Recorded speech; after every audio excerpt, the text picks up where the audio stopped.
entire GMO project was created out of something called the Rockefeller Foundation Project on Molecular Biology that was actually begun with grants to key universities, Cambridge in England and Caltech in California and various others over the years, to create a completely synthetically false field of biology known as scientific reductionism. And the idea was driven by the fanatical religion, I would say, of these Rockefellers and J.P. Morgans and Colgates and Lord knows who others back in the 30s and the 40s, of eugenics. And for those who, the term is not used very often anymore, but it was very current and very well understood during the Hitler Third Reich. Eugenics is an ideology that came out of certain patriarchal circles in England, the Huxley family, and also in the United States, the Rockefellers, the Colgates, the Dukes, most of the too rich to be human families like that.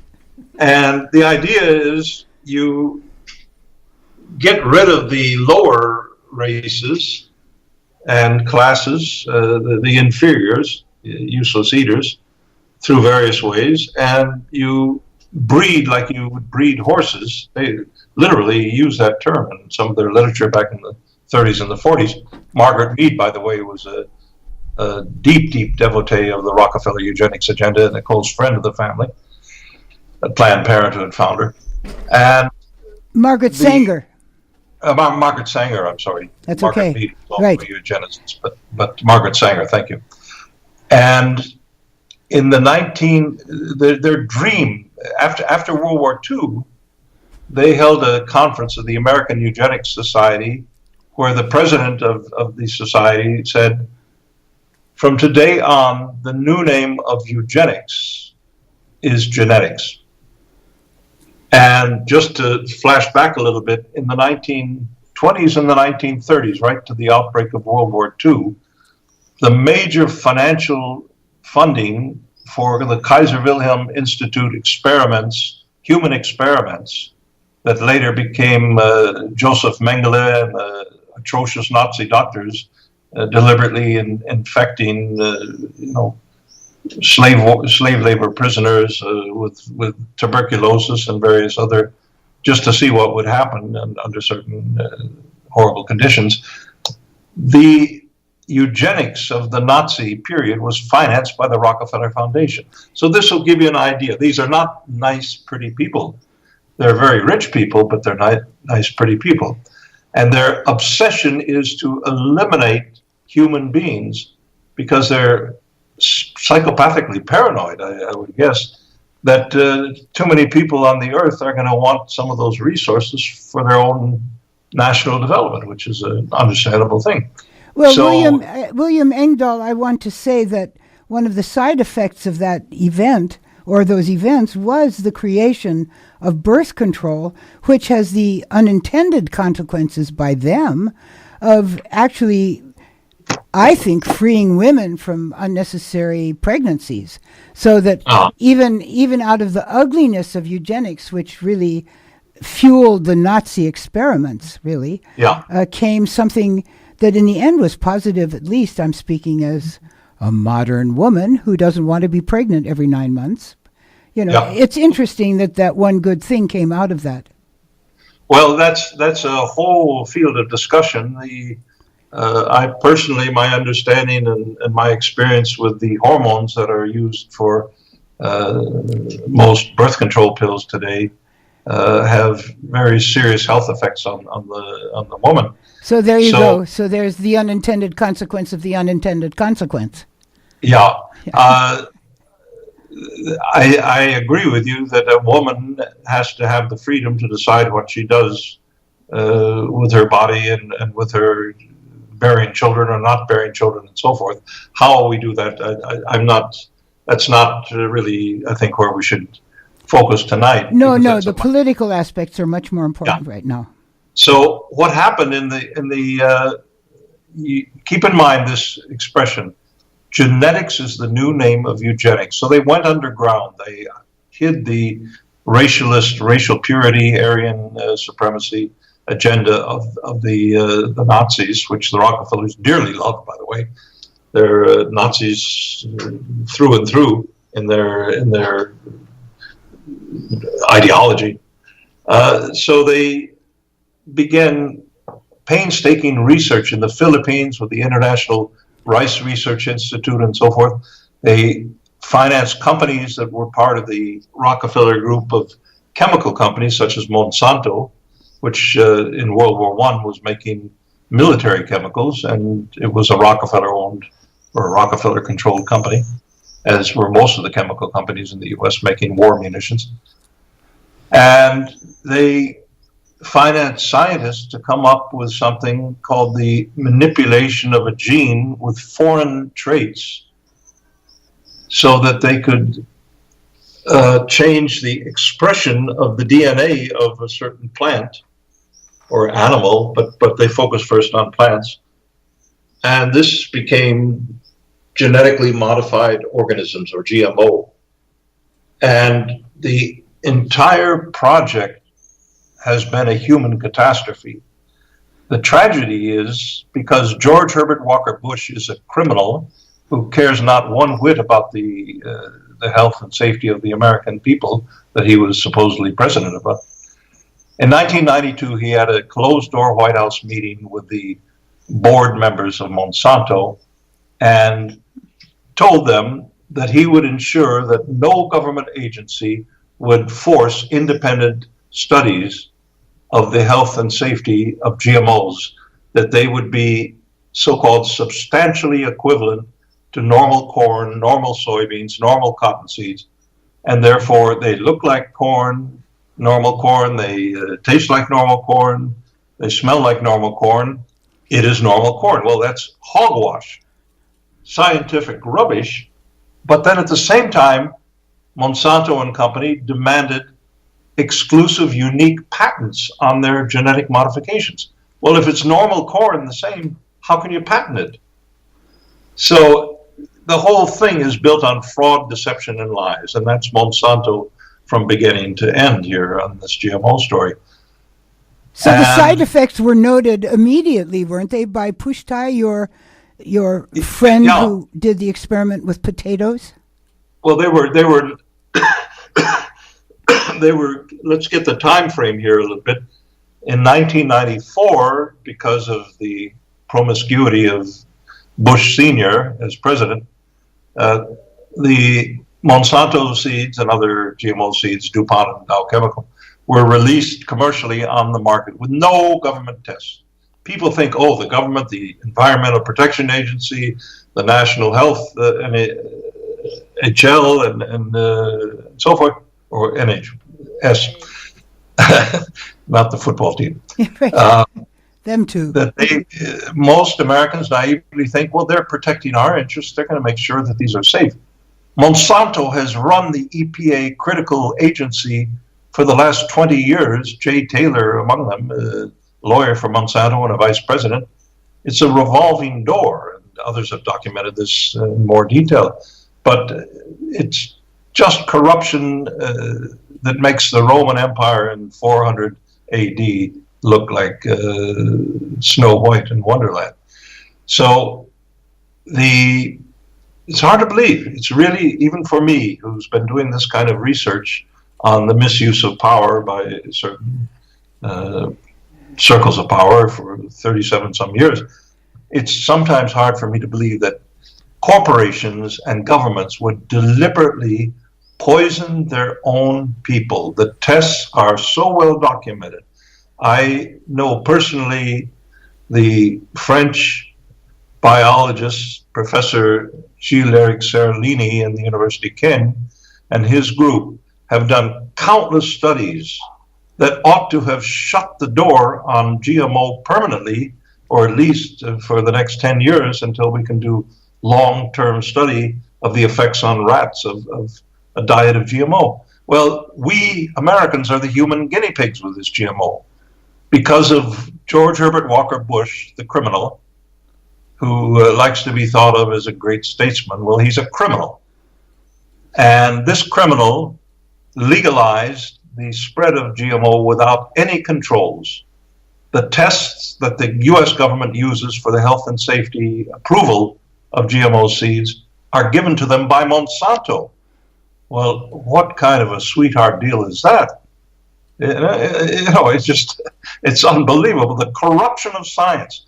University biologists, and I have not only Arpad Pusztai, who's a courageous man, he and his wife Susanna, both were fired from Rowett Institute in Scotland on the orders of Tony Blair, Prime Minister then, in 1997 or 99. And it turned out, Pusztai told me later in a private discussion, that the Tony Blair call to the Institute to fire Pusztai and get all his files and put them under lock and key came from Washington, from a man named Bill Clinton.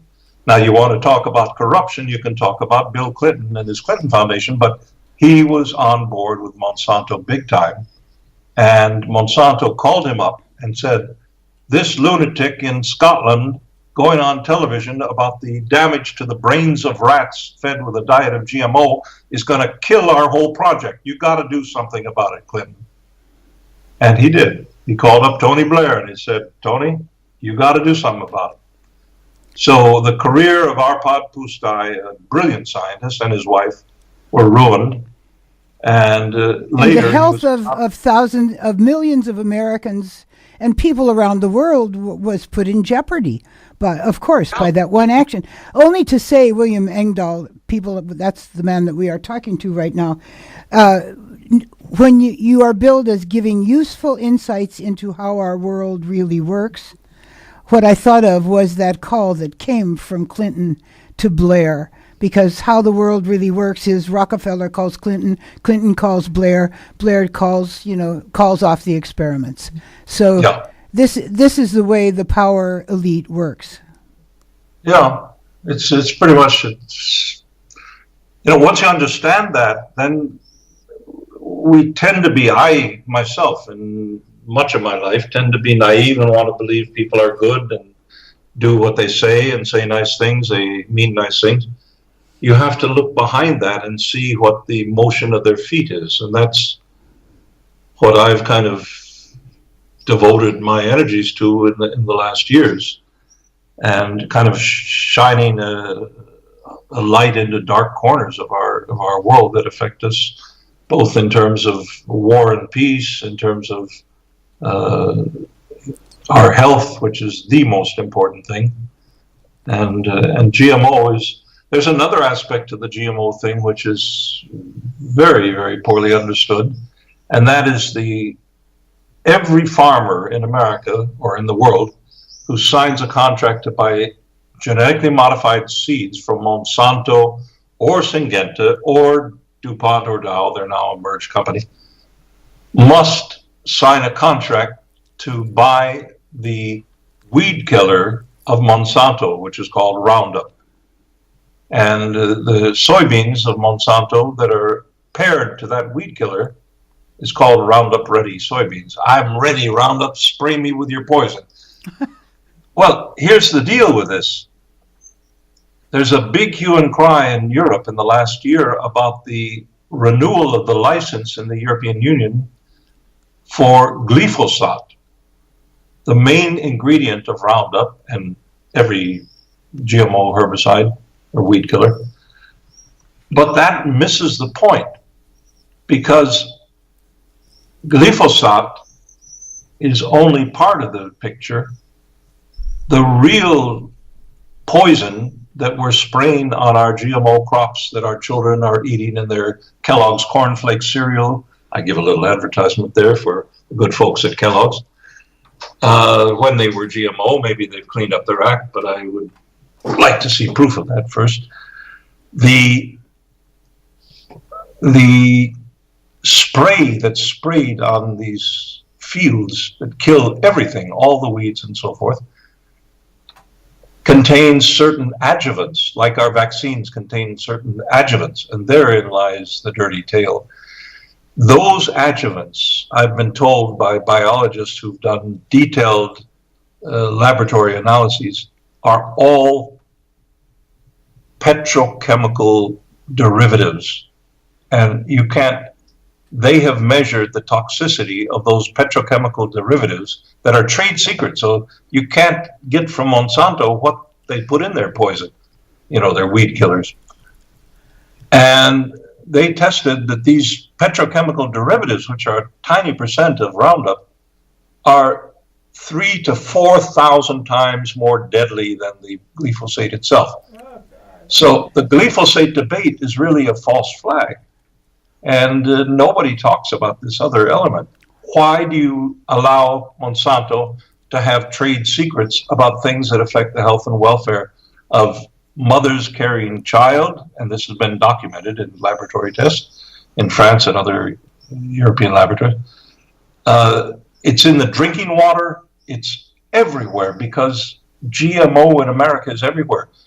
More than 90% of all the corn in the United States today is genetically modified. More than 88%, the last time I looked, of all the soybeans, or 92%, somewhere in that range, are genetically modified. And all the cotton, I don't know what the effects of wearing GMO cotton shirts are, or clothes, or underwear on your children or us as adults. But that's a very interesting field that no one has looked at, to my knowledge. In any case, on the food side, all the cattle, all the pigs, all the chickens, and most of the fish in the fish farms that are come into our supermarkets in the United States are fed GMO soybeans and corn mix, sprayed with Monsanto poison. So I don't want to be alarmist, but I would give a big, big, big second thought about going to that local supermarket and buying this poisoned food. Poisoned food, yeah. Well, William Engdahl, like you, we do not like to believe the worst of humanity. And yet when people talk about the conspiracy to depopulate, which was an aim of the Rockefeller cabal, really, to depopulate the world, you have to wonder if allowing the GMOs to expand, first of all, it allows them to bring all of agriculture into one vertically organized entity that they control. That's very important. And that was one of, as you point out, Kissinger's aims, is to control the food of the world, which we've managed to do by creating, and this is an interesting point that you make, creating agribusiness where before we really just had farmers. But you have to wonder, if we know this about GMOs, you can be sure that the people who are sponsoring it, the Rockefellers on down, they know this about GMOs. And are they just thinking that this is another good way to depopulate? I'm convinced that the entire GMO project is a spin-off of the eugenics work of the Rockefellers, the Ford Foundation, others, and so forth. And Bill Gates is high up in there. He's, if you had Nuremberg war crime trials of a fair sort, you would have Bill Gates, Warren Buffett, and the Rockefeller family standing side by side in the docket. You don't, so they don't stand there right now, but maybe that'll happen at some point. No, instead they get the good housekeeping seal of approval. Yeah. Well, they deserve it, the good housekeeping seal of approval. I know what you're saying. The